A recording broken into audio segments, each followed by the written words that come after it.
মানে আমি তোমায় সকাল সকাল কোন অলক্ষণে কথা বললাম রানী? আমি তো কিছুই বুঝতে পারছি না। বললেন না, অলক্ষণে কথা বললেন না। ভুলে যাবেন না, আমি আপনার রানী, এই কৃষ্ণনগরের রানী। আমি তো তোমায় একটু কোনো কথা নয়, নিজের কাজ নিজে করুন, বুঝলেন? অন্দরমহলে আমার অনেক কাজ আছে। নিজের কাজ নিজে করব? আমি তোমার স্বামী, আমি তোমার কাছে এইটুকু আবদার করতে পারি না? হ্যাঁ,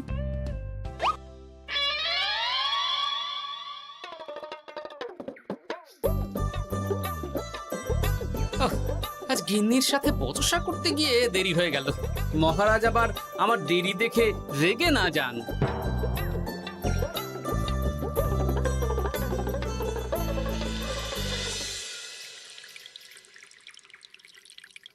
হ্যাঁ, তুমি কথাটা খুব একটা মন্দ বলনি মন্ত্রী।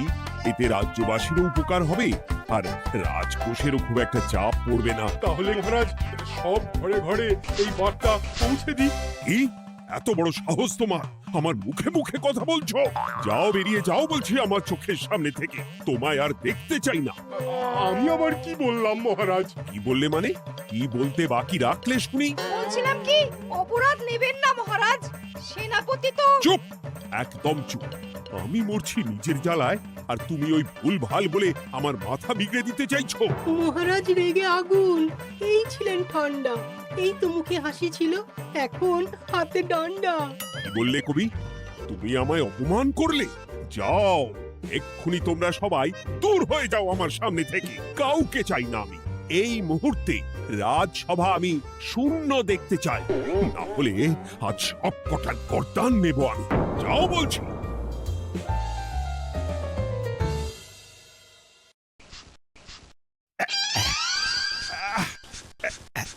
আহ, একটু শান্তি হলো। ভেবেছিলাম রাজসভায় করব তাই রে নাই রে, রাজা দিলেন ঘাড় ধাক্কা, এখন সবাই বাইরে। সে তো তোমার জন্য। তুমিই তো বেমক্কা একটা এমন কবিতা বললে। আহ, কেন এইভাবে চড়ছেন মন্ত্রী মশাই? দোষ তো আপনারও। আপনি তো কি একটা বলে রাজা মশাইয়ের মাথা গরম করে দিলেন। আমি আবার কি বলেছি? আরে মহারাজ তো সেনাপতির ওপর রেগে গেলেন। আরে বাবা, আমি আবার কি করলাম? পণ্ডিত মশাই কি সব বলে দিলেন, তখনই তো মহারাজ। এই আমার নামে একটা অসাধু বাক্য বললেই আমি কিন্তু। এ কি কাণ্ড! কৃষ্ণনগর রাজসভার সভারত্নরা বাইরে বের হয়ে কি মহা হট্টগোল শুরু করলেন। মহারাজ সবাইকে একসাথে ঘাড় ধাক্কা দিয়েছে। ওরে বাবা, এতগুলো ঘাড়ে রাজামশাই একসাথে ধাক্কা দিলেন কিভাবে? আচ্ছা, দোষটা কে করলো? দোষ করেছে ও, দোষ করেছে ও। দোষ করেছে ও। দোষ করেছে ও। এবারেও কেউ একমত হতে পারলেন না কে দোষ করেছে। হ্যাঁ, আচ্ছা বেশ, কি হয়েছে কেউ একটা খুলে বলুন দেখি। আমি বলছি, মহারাজ বেশ খোশ মেজাজি ছিলেন, কিন্তু হঠাৎ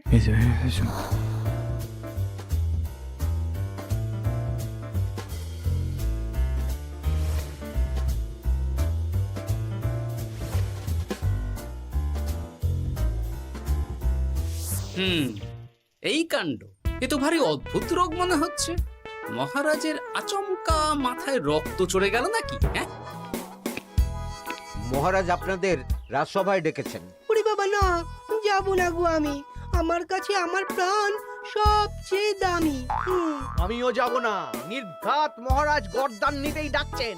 আমিও যাব না গোপাল, আমারও প্রাণের বড় মায়া। আচ্ছা, এটা কি কোনো কথা হলো? হ্যাঁ, প্রাণের মায়া কার নেই বলুন তো?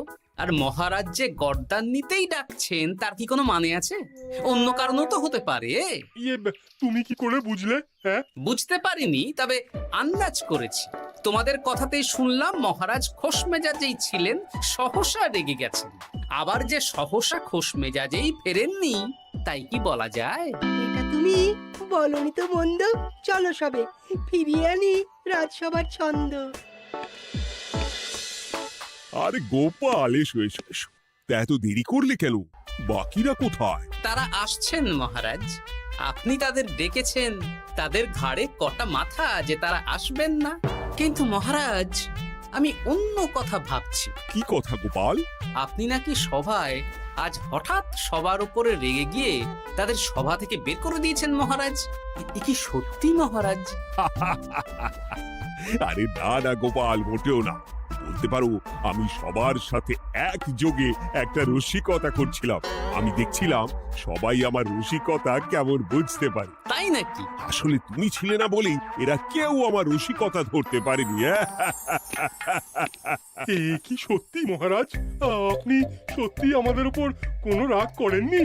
হুম, এ কি এই সব কিছুই আপনার রসিকতা ছিল? ও মা, তাই নাকি মহারাজ? এই যে আপনি শুনিয়ে দিলেন কথা কড়া কড়া, সবকিছুই ছিল আসলে নিছক মজা করা। আহ, আবার যত সব বাজে বকছো তোমরা। এত কথা কেন? তোমরা কেউ আসলে মহারাজ কৃষ্ণচন্দ্রের রাজসভার যোগ্য নও। যাও যাও, দূর হয়ে যাও। কিন্তু মহারাজ, এই যে আপনি বললেন। আহ, তুমি সবার আগে যাও তো। তুমি হলে সব নষ্টের গোড়া। যাও বলছি, আমার আর ভালো লাগছে না। যাও। জব বাবা।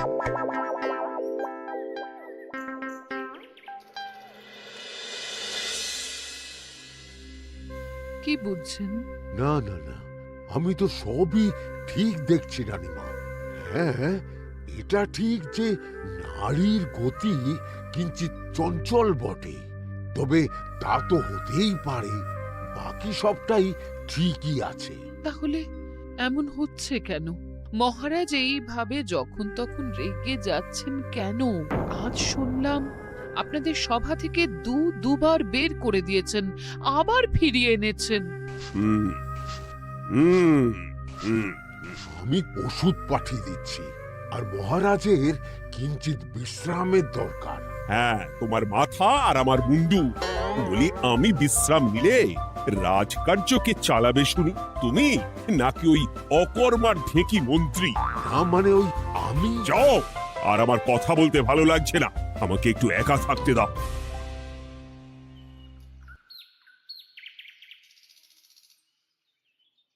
ব্যাপারটা কি বুঝলে গোপাল? রাজবৈদ্য তো মহারাজকে দেখতে রাজবাড়িতে গেছেন। কি মনে হয়? গতকালও আমি যখন বাগানে গেলাম,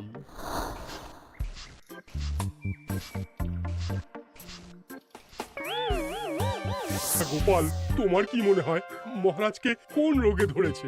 এই রেগে যাচ্ছেন, আবার এই মাথা ঠান্ডা হয়ে গিয়ে ডেকে পাঠাচ্ছেন।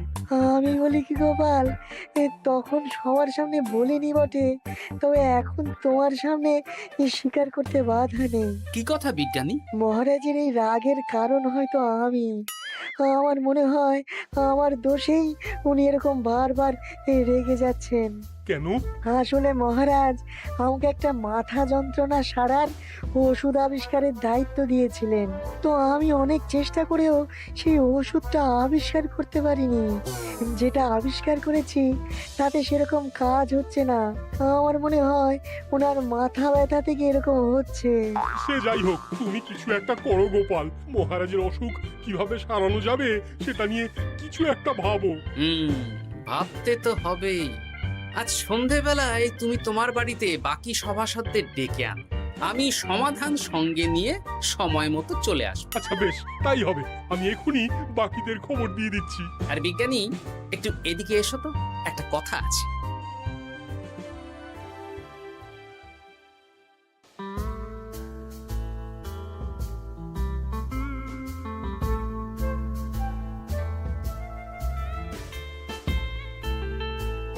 গো, বলি এইভাবে ঘুরলে কি মহারাজের ব্যামো সেরে যাবে? তা সারবে না। তার চেয়ে এক কাজ করি, কিছুটা আলু আর ছোলা সেদ্ধ করেছি, তার সাথে নুন, লঙ্কার গুঁড়ো আর লেবু দিয়ে মেখে আলু কাবলি বানিয়ে দিই, কি বলো? হ্যাঁ, দাও দাও দাও, মন্দ হয় না। মহারাজের মন উচ্চাটন। তার কি কারণ? মাঝে মাঝে আসছেন আর মহারাজ রেগে আগুন হয়ে যাচ্ছেন, আবার যেই সে ব্যামো ঠিক হয়ে যাচ্ছে মহারাজ সেই আগের মতন। তার উপর আবার সভাসদেরা মনে করছে তাদেরও কোনো দোষ আছে। তাহলে দুয়ে দুয়ে চার করতে হবে, কিন্তু কিভাবে কিভাবে কিভাবে? এই নাও আলু কাবলি খেয়ে পেট ঠান্ডা করে নাও দেখি। হ্যাঁ, বেশ কিছুদিন আগে বিজ্ঞানী লেবুর রসের জাদুর কথাই তো বলছিল। আর আচ্ছা গিন্নি, তুমি তোমার বিয়ের সময় তোমার বাবার মুদির দোকানের একটা কাঠের ছোট বাক্স পেয়েছিলে না, যাতে শ্বশুর মশাই মোহর রাখতেন? উমা, সে বাক্স তো ঝুলকালি মেখে আছে গো, তা দিয়ে তোমার কি হবে? ঝুলকালি লেগেছে? বাবা বাবা বাবা, তাতে তো আমার কাজ আরো ভালো হবে। যাও যাও যাও, নিয়ে এসো দেখি। আমি ততক্ষণে বেশ খানিকটা অদৃশ্য কালি বানিয়ে ফেলি। না না, আমি তো বলছি মহারাজের কোনো রোগ নেই, সামান্য উদ্বেগ ছাড়া আর কোনো সমস্যাই নেই মহারাজের। তাহলে মহারাজ আমাদের এই তুর্কি নাচন কেন নাচাচ্ছেন শুনি, মস্করা করে? তাই তো উত্তর জানা চাই তো। আর এই যে এত জরুরি তলব পাঠিয়ে গোপাল আমাদের ডেকে পাঠালো, তার তো টিকিরও দেখা নেই। গোপাল কি করবে শুনি? যে রোগ আদপেই নেই সেই রোগ কিনা ওই গোপাল ছাড়াবে? আমার তো বিশ্বাসই হয় না। বিশ্বাসে মিলায় বস্তু, তর্কে বহু দূর, তাই না মন্ত্রী মশাই? পেলে গোপাল, মহারাজের রোগ সারাবার কোনো উপায় পেলে? আচ্ছা গোপাল, রাজবৈদ্য বলেছেন মহারাজের কোনোই অসুখ নেই, তা তুমি কি সারাবে শুনি? হ্যাঁ, রোগ হয়তো রাজবৈদ্য মশাই ধরতে পারেননি, কিন্তু কিছু তো আছেই যার জন্য মহারাজ এমন আচরণ করছেন, তাই না? তা তুমি বলো না মহারাজ এমন কেন করছেন, আর কি তার সমাধান? এক এক করে বলি। আমি ভেবে দেখলাম এর জন্য আমরাই দায়ী।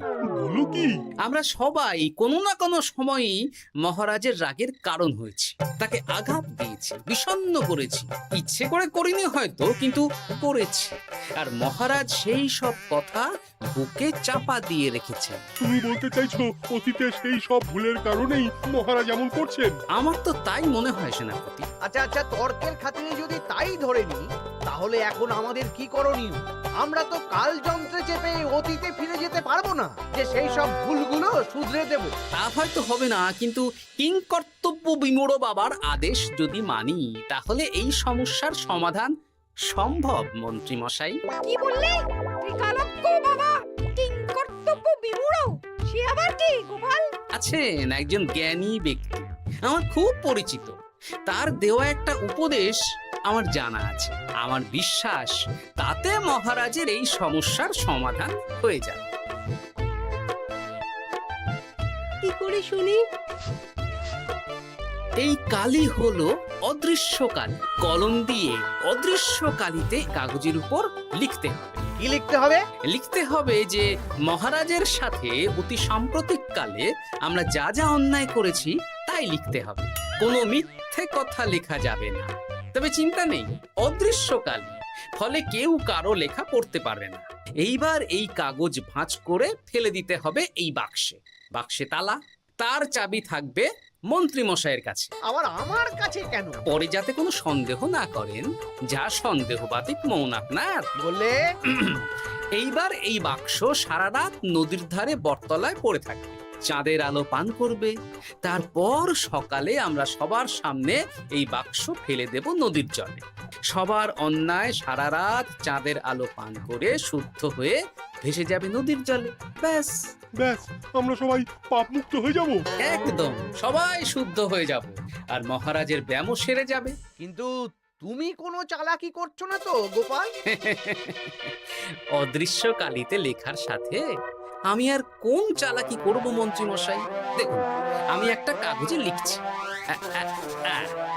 কি কিছু বোঝা যাচ্ছে? সত্যি তো কিছু বোঝা যাচ্ছে না যে আদৌ কিছু লেখা হয়েছে কি হয়নি। তাহলে লেখা শুরু করা যাক। এক এক করে লিখুন আর কাগজ ভাঁজ করে বাক্সে ভরে দিন। আর হ্যাঁ, একদম মিথ্যে কথা লিখবেন না, তাহলে কিন্তু লেখাগুলো অদৃশ্য থাকবে না, ফুটে উঠবে। আচ্ছা গোপাল, বুঝেছি। কলম কালি মন, লেখে 3 জন। মিথ্যে কথা লিখে দিলেই ঘটবে অঘটন। আমি বাক্সটা নদীর পাড়ে সঠিক জায়গায় রেখে আসব। তারপর কাল সকালে সবাই মিলে এই বাক্স ফেলে দেব নদীর জলে। ঠিক আছে?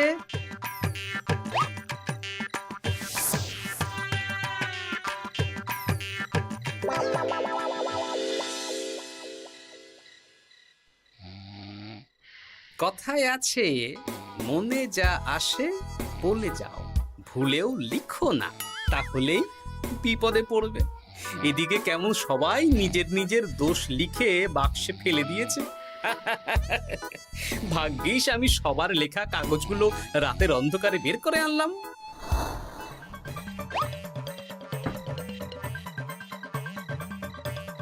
এইবার এই কাগজগুলো ঢুকিয়ে দিলেই কেল্লা ফতে।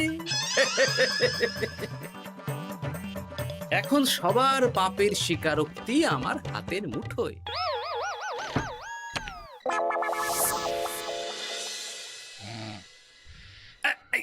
আরে, ও মা গো, ও বাবা গো, অগিনি বলি, নাক ডেকে তো ঘুমোচ্ছ, আর পিঠটা একটু চুলকিয়ে দাও দেখি। এই জন্যই তো মাথাটা যায় গরম হয়ে। আরে, এই সহজ ব্যাপারটাই তো আমি বুঝতে পারিনি।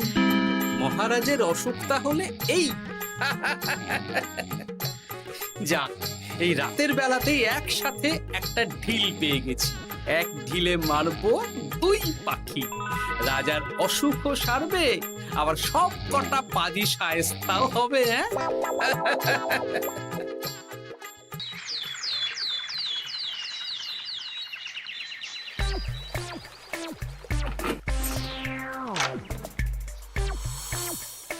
কি এইবার শান্তি হয়েছে তো মন্ত্রী মশাই? যেমন অদৃশ্য লেখা ছিল সেরকমই আছে তো? কিন্তু এতে কি মহারাজের রোগ সেরে যাবে? যাবে না মানে? মনে করুন সেরে গেছে।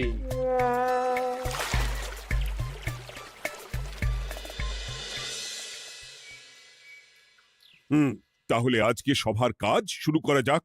ক্ষমা করবেন মহারাজ, সবার কাজ শুরু করার আগে একটা দরকারি কাজ আগে করা দরকার। না হলে আবার কখন আপনি আমাদের কারো উপর রেগে যাবেন আর আমাদের সভা থেকে তাড়িয়ে দেবেন, তার তো ঠিক নেই, তাই না? গোপাল, আর বিরক্ত করো না। আমার এত সাহস নেই মহারাজ যে আমি আপনাকে বিরক্ত করব। আমি তো জানি নিজের পিঠ যখন নিজে চুলকোনো যায় না, আর কেউ থাকে না সেই পিঠ চুলকিয়ে দেবার মতো, তখন কিরকম বিরক্তি জেগে ওঠে, তাই না মহারাজ? এ কি গোপাল, তুমি এত কিছু কি করে জানো? জানাই তো আমার কাজ মহারাজ।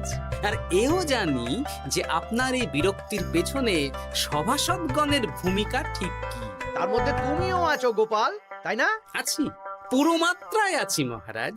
তবে হ্যাঁ, আমি কিন্তু তাই বলে রাজকোষের হিসেবে গোলমাল করে মহারাজের কোপের কারণ হইনি মন্ত্রী মশাই। এটা কি গোপাল আন্দাজে বলছে? না হলে কাল অদৃশ্য কালিতে আমি কি লিখেছি সেটা জানলো কি করে? আমি যা লিখেছি সেটাও কি গোপাল পড়ে ফেলেছে নাকি? যাকে পড়লেই বাকি, সব লেখা তো ওই নদীর জলে ভেসে গেছে। আমি যে লিখেছি তার প্রমাণ কি? তবে আর চিন্তা নেই মহারাজ, সমস্যার সমাধান হয়ে গেছে। এখন থেকে আপনি যতক্ষণ রাজসভায় থাকবেন, প্রথমে মন্ত্রী মশাই, তারপর পণ্ডিত মশাই, আর তারপর রাজবৈদ্য পালা করে আপনার পিঠ চুলকে দেবে। কেন আমি কেন চুলকে দেব? না দিলে যে আপনার কপালে অনেক বড় শাস্তি ঝুলছে মন্ত্রী মশাই। রাজকোষে যে জালিয়াতি আপনি করেছেন তার স্বীকারোক্তি আমি হাজির করব যে মহারাজের সামনে।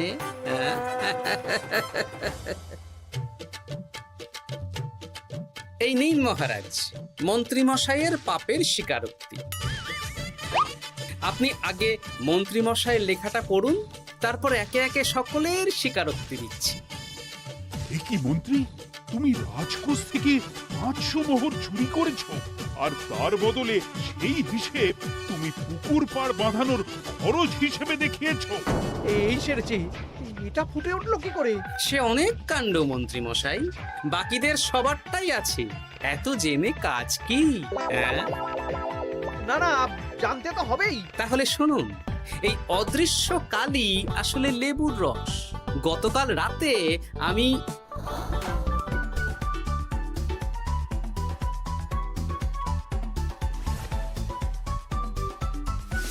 এবার লেবুর রসে অদৃশ্য লেখা কেন বা কিভাবে ফুটে উঠলো সেটা বিজ্ঞানী বোঝাবে। লেবুর রসে লেখা আগুনের তাপে ধরলে ফুটে ওঠে, কারণ লেবুর রসে থাকা অম্ল কাগজের সাথে থাকা শ্বেতসারের সাথে বিক্রিয়া করে এবং তাপ পেলে সেই বিক্রিয়া দ্রুত হয়ে কাগজের শ্বেতসার রাসায়নিকভাবে পরিবর্তিত হয়ে গাঢ় রং ধারণ করে।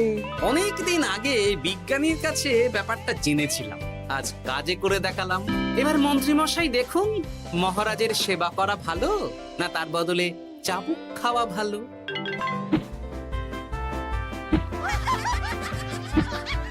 ওরে বাবা, না না, উফ! আগে যেমন বুনো ওল তেমনই তো বাঘা তেঁতুল হবে মন্ত্রী মশাই। যা, রাজা মশাইয়ের মেজাজ আবার বিগড়ে যাওয়ার আগেই কাজ শুরু করে দিন ও বাকিদেরকে সেবা করার সুযোগ করে দিন। আজ থেকে ভুল হলে শুধরে নেব ভুলকে। মন্ত্রীমশাই মহারাজের পিঠ দেবে চুলকে।